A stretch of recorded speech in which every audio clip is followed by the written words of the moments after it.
All right, I do want to circle back and talk about Paul George. He had a long therapeutic session with the local media in Indianapolis. It was actually, guys, a little sad at one point. George said this is the most frustrated he can remember being. He even added, quote, "Maybe I'm just living in the past of how good we used to be."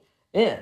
Look, wow. Things have certainly changed in Indiana. This is a team that had, once upon a time, right, they were the real threat to LeBron James in the East. Now, they wouldn't even make the playoffs if the postseason started today. They've lost 4 straight. They're 15-18.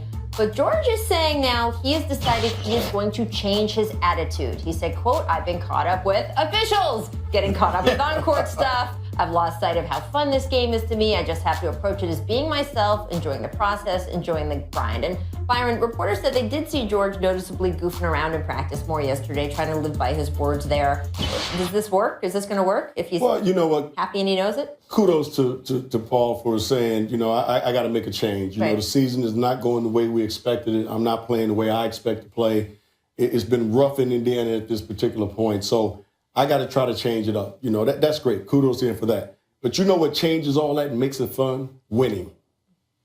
Bottom line, winning. You want to have fun. You can't fake it till you make it in the NBA. No, you can't fake it. You got to go on the court. You got to produce. You guys got to come together and figure this thing out. And winning solves all that. There's winning and misery. That's it. Pat Riley said that. That's right. I know where you got that misery. from. That's it. And he was absolutely right. Now here's the thing. I look at it this way.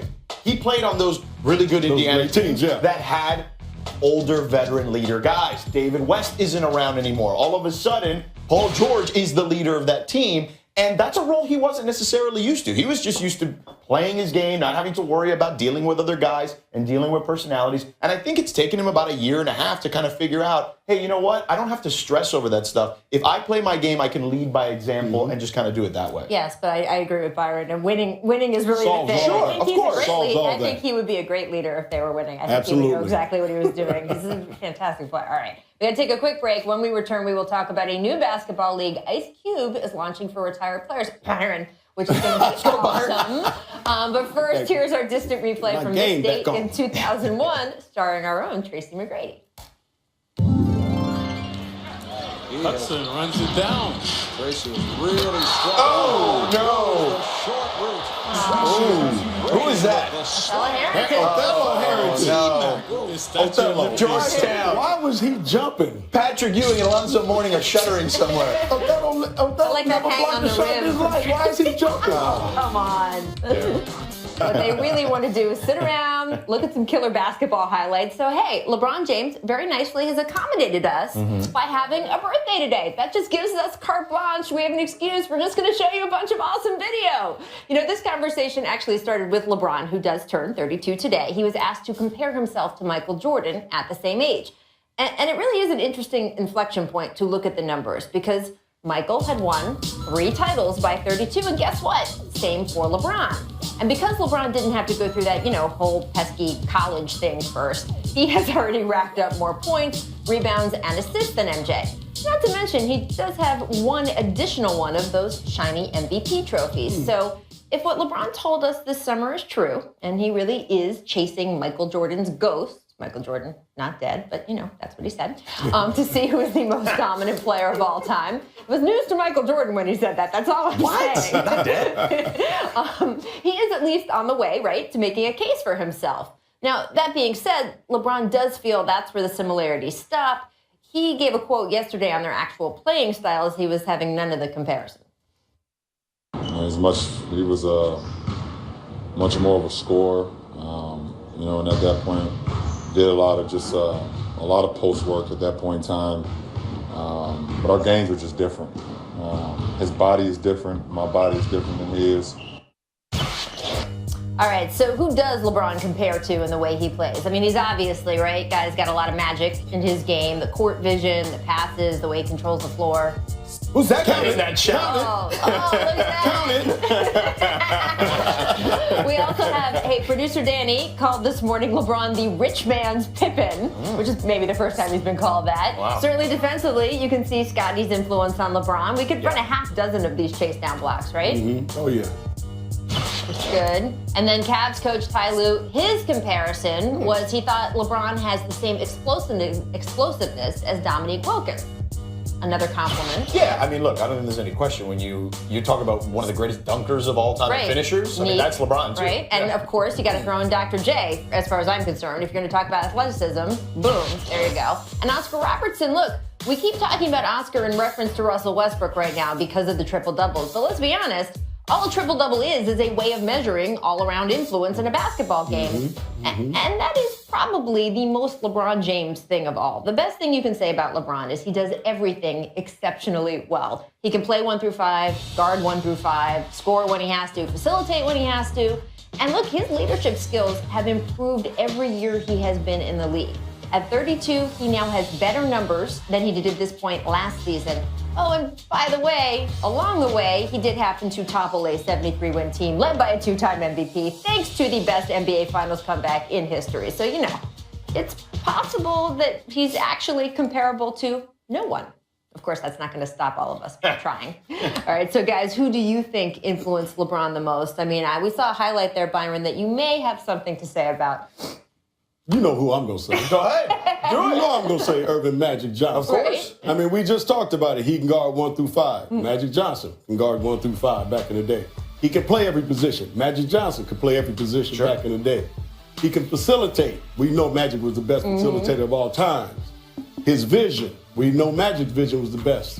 Now, you add the fact that, like LeBron said, he can score when he wanted to. Believe me, Earvin Magic Johnson back in the day could average 25 points a game if he wanted to.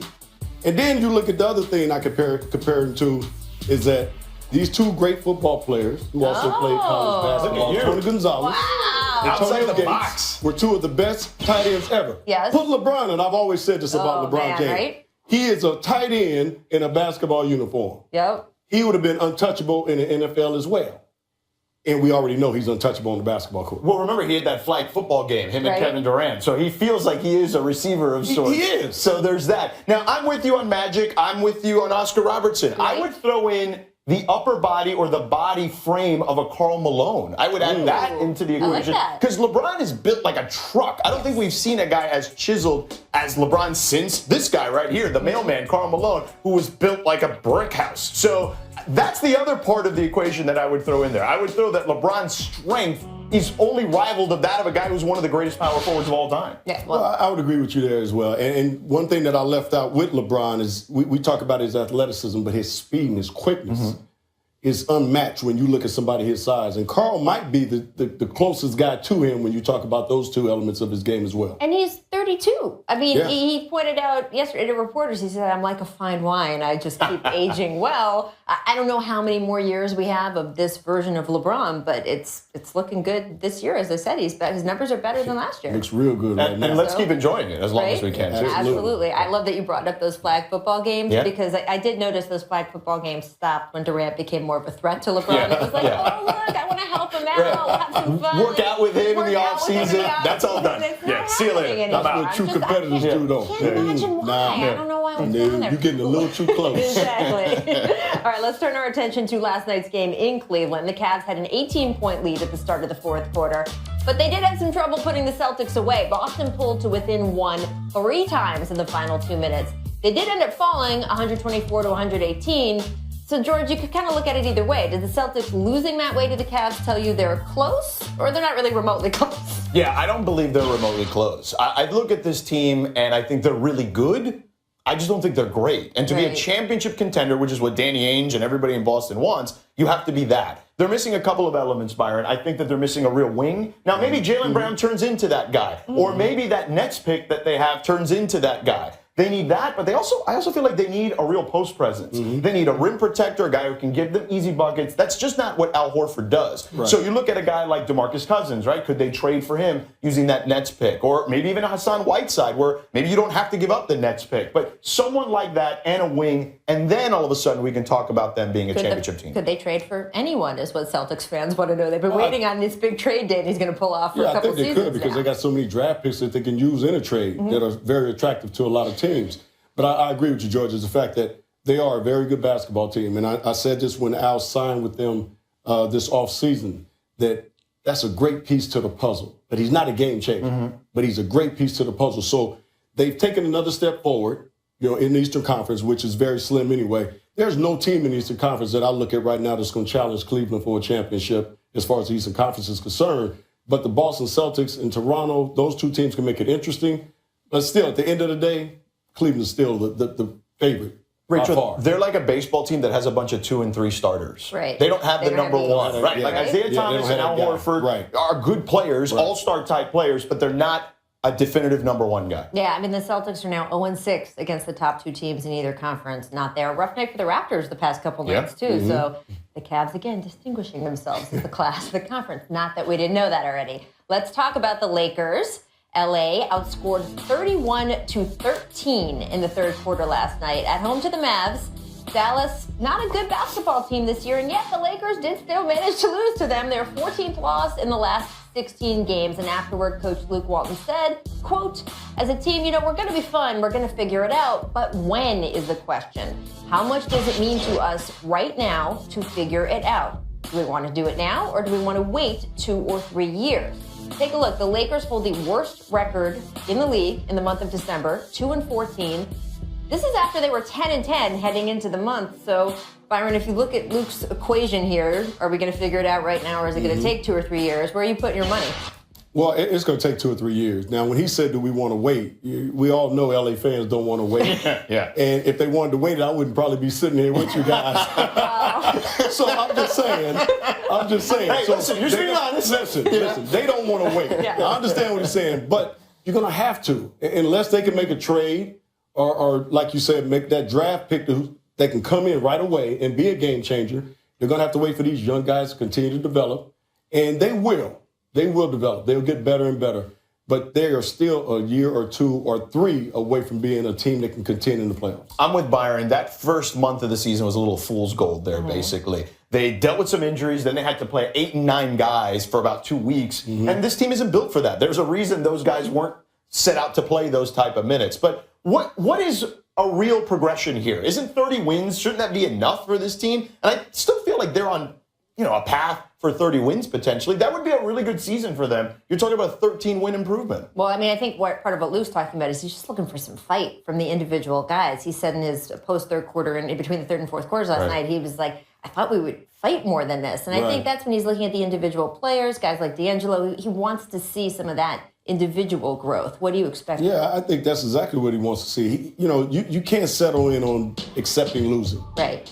When you lose a game, and we can go back to the 80s and the 90s, like when we lost 2 in a row, it was like the world was coming to an end. Really? You got to have that type of intensity every single night. When you lose a game or you lose 2 in a row, 3 in a row, whatever the case may be, you got to come in like it's game 7, the next game. Leave it all out there on the table. And I don't think that's what he's getting right now for the young guys. They're kind of settling in. And I still think they're in that figure-it-out stage. It's still early in the marriage. They're still trying to figure it all out. But it is going to take some time, so people just have to be patient. Byron, the reality is this, and Rachel, is that they brought in some veteran guys like Lou Deng and Timothy Mozgov, but they're not the best players on the team. And to change that type of culture, the guys who are the best players on that team have to change that culture. You need a leader. And patience, apparently. And patience. And patience. Lots of it. Yeah, no doubt.